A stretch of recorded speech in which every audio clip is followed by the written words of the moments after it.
Hi, Paigey. Are you super excited because I'm playing guitar with headphones on? And that's why you're like just so happy right now?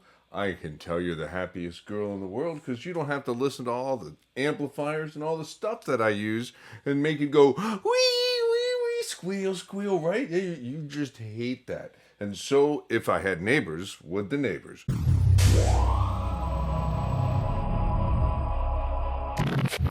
I'm blessed to not have neighbors, so I can turn my amps up and stuff like that. But there's a lot of situations where I don't want to.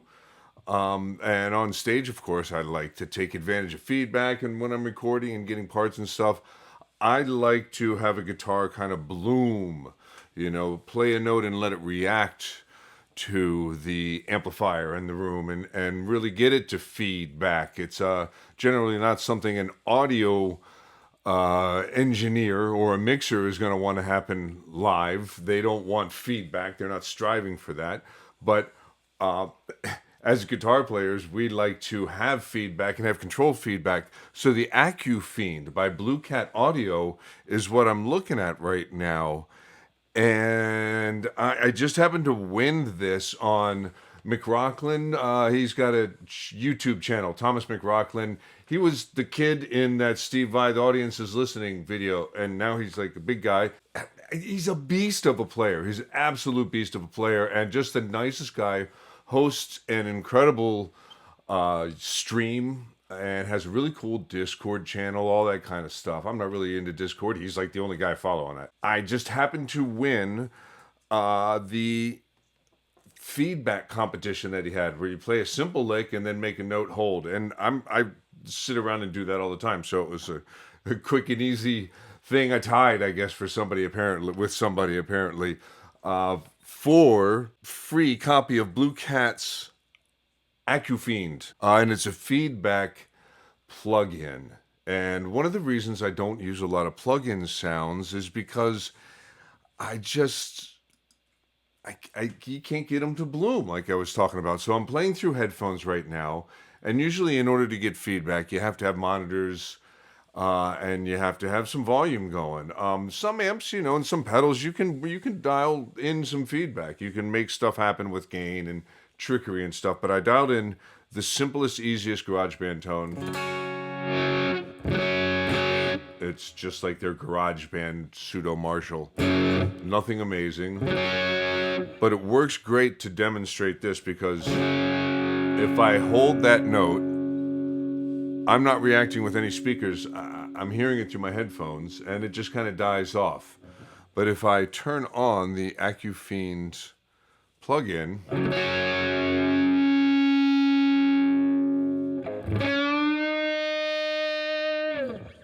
let me turn it off. It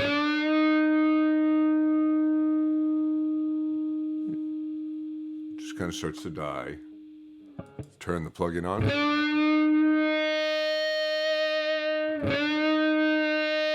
And so right now I have it set to auto feedback. There's so many different settings and different ways to tweak it. One of the key ways is to use the threshold, this little guy right here in the middle, and turn it up or down as to, it's the sensitivity of the guitar and you're playing. Feedback below G3.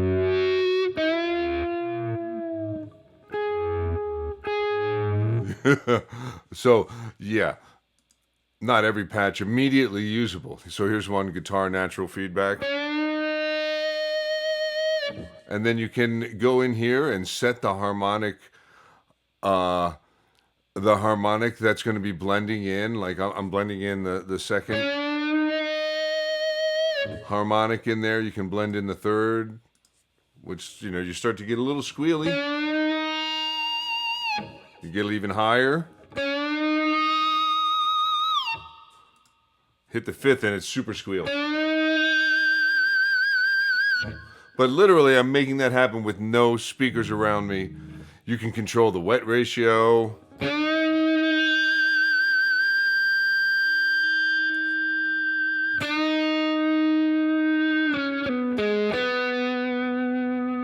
kind of just put it under your playing. There's all sorts of, like I said, presets already set up for some of these designs. You can get down here and kind of really start to adjust the attack. And there's a really cool EBO setting in here. There's a guitar sustainer just straight up designed to just feedback on the first harmonic. I'm personally a little bit of a fan of the second harmonic. I like that. It sounds like I just moved, and you're sitting there shifting around. And I like to play when I'm playing live. I like to kind of get that play with the feedback kind of thing going on. You can get octaves below, octaves and a fifth. Let's hear what we hear. Once again, I mean, this is a really simple sound. Not one I would usually use. But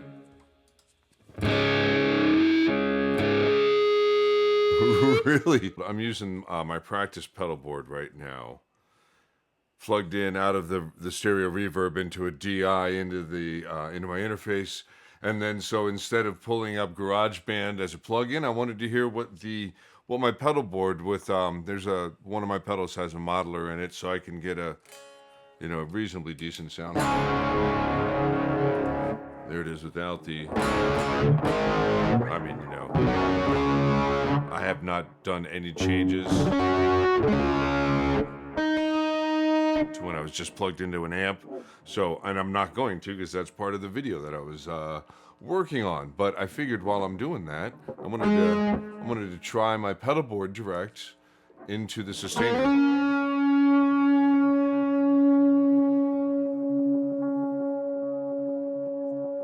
That's amazing. That's my pedal board direct. It's got a Behringer TM300 in there, which is giving me the modeling.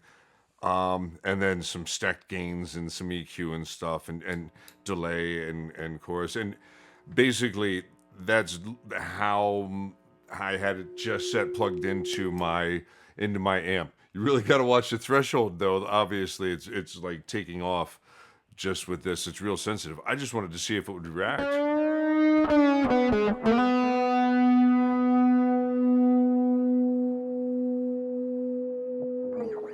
That's really, really, really wild stuff. Just bring the threshold down. Let's see, bring it down a little bit more and see if it still does it.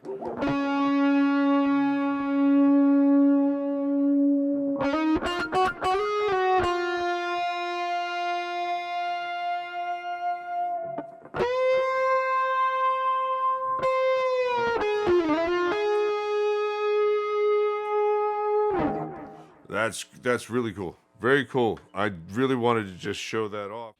Rampant feedback.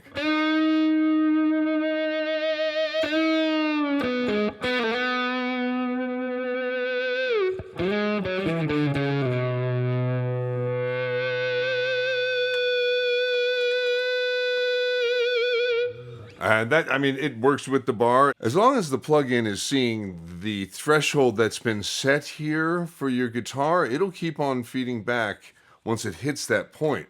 Like if I crank it up.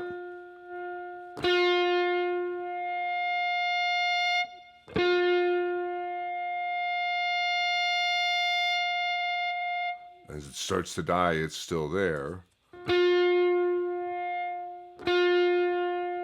And that's how you can kind of start to. That's how you can kind of start to dial in the touch and the feel of it.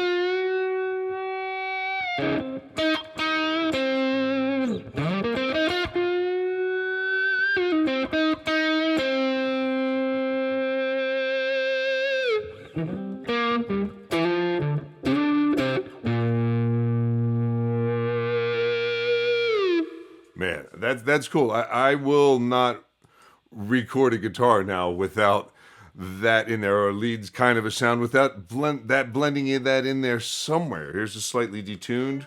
And then you can control that detuning here with the pitch and fine tune. The options are crazy, man. Slightly detuned feedback.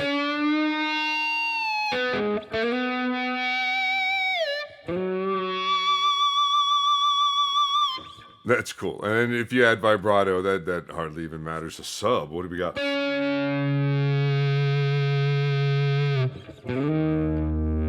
Whoa. That's just crazy. I mean, I honestly I couldn't tell you how much it cost. I'm not being paid to make this video. I just wanted to tell you about it and kind of show off what you can do with some plugins. This changes things for me as far as plugins go.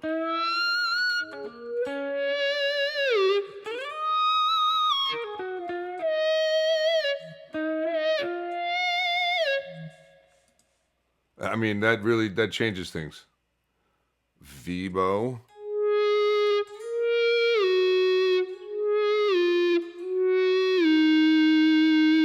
So that's cool.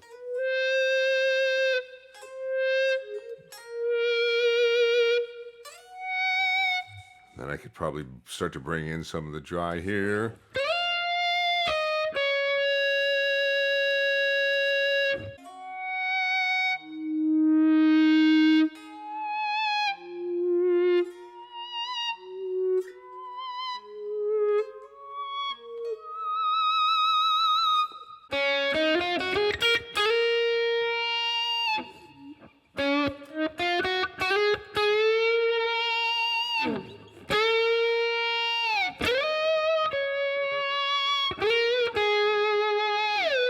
Anyway, crazy. I get lost in stuff like this for hours, and I have practice to do and videos to film. I just wanted to show you that real quick.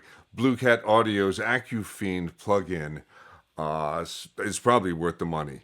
Whatever you have to spend for that, I would spend that money.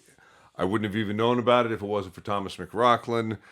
So thank you, Thomas, for being a really cool streamer and host of your shows and for giving away stuff like that even to non-members of your channel. Very cool. I appreciate it. And I appreciate you hanging out here on Double D Guitar. I'm Double, and that was Blue Cat Audio's AcouFiend.